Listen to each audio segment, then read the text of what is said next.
मैं छत्तीसगढ़िया हराओ।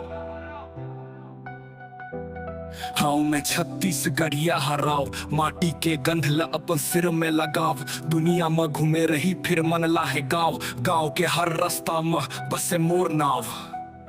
धान के खेत में दौड़त रहा मैं। गाँव के तरिया में नहावत रहा मैं।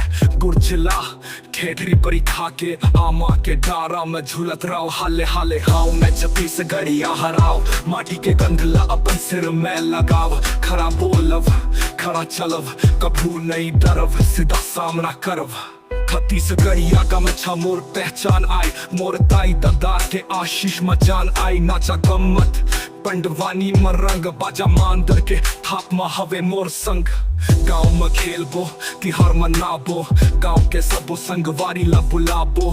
सुपा हसिया गैया बेला यही में बसे मोर दुनिया के मेला। हाँ मैं छत्तीसगढ़िया हराओ। माटी के गंध ला अपन सिर में लगाव। खरा बोलब खरा चलब कभू नहीं डरब सीधा सामना करब।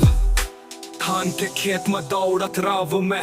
गाँव के तरिया में नहावत राव मैं। गुरचिला ठेठरी बरी खा के आमा के डारा में झुलत राव हाले हाले। छत्तीसगढ़िया हराओ। छत्तीसगढ़िया हराओ। छत्तीसगढ़िया हराओ। माटी के आशीष पाए राव। छत्तीसगढ़ में जन्म ला पाए गर्व से कहाओ। हाँ मैं छत्तीसगढ़िया हराओ।